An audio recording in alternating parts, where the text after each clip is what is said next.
definitely the hardest part about being a parent after a concussion was the change in personality, the going from a relatively happy and well-adjusted young man to one who seemed unhappy, a bit depressed, and angry. He was depressed and angry.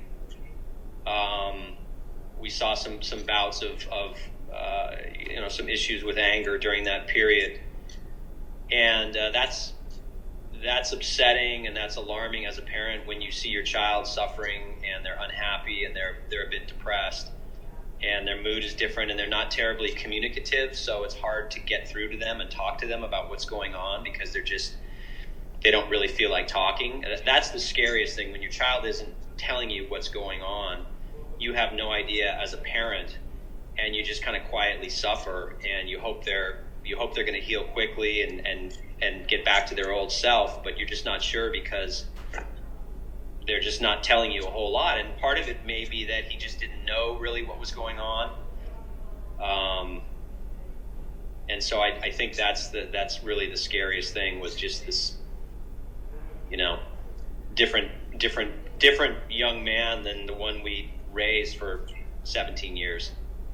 And how long is this going to take? Is he going to come back? When's he going to be back to his normal self? Is it going to impact his schoolwork? Is it going to impact his social life? What's life going to be like going forward? And so that all those unknowns are kind of scary. After he got his concussion, there was a big issue over whether Ryan would return to the football team. And my wife and I are very big proponents of never quitting anything. Once you sign up for something and you commit to something, you see it through to the end. But on the other hand, the situation is a little bit different when your child has suffered an injury, and a brain injury no less, and they're playing a violent sport, and there's also this newfound fear, which Ryan had after the concussion. I mean, his love of the game and his fearlessness and the way he played changed after the concussion. And he initially didn't want to come back. He wanted to quit football. He wanted to go through the protocol and heal and then not come back. And my wife and I were really struggling with that, because on the one hand, our primary objective is his safety, his health and his safety. But at the same time, we certainly don't want to teach him that when things get tough in life, you can just quit. So there was a lot of push-pull. Ultimately he decided he wanted to come back and play and be part of the team.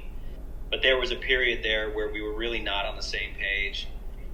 And we had sort of gone around and around on the topic and decided that where we came out was we want you to go back to the team and help out however you can from the sideline, maybe helping the coach, maybe holding the clipboard or the water or whatever it is, but we don't want you to quit the team. We want you to be there with your teammates.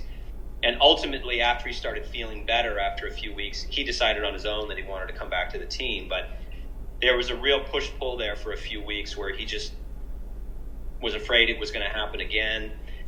And his team, by the way, not to go on too long here, but his team last year, his junior year, was in a higher division than it really should have been. They're he goes to a small private school, and they were in a division. They were playing Menlo Atherton and then other schools that were just much bigger and stronger, and so that sort of fueled the fire as far as his concern about having it happen again. And the compounding of another concussion is always scary.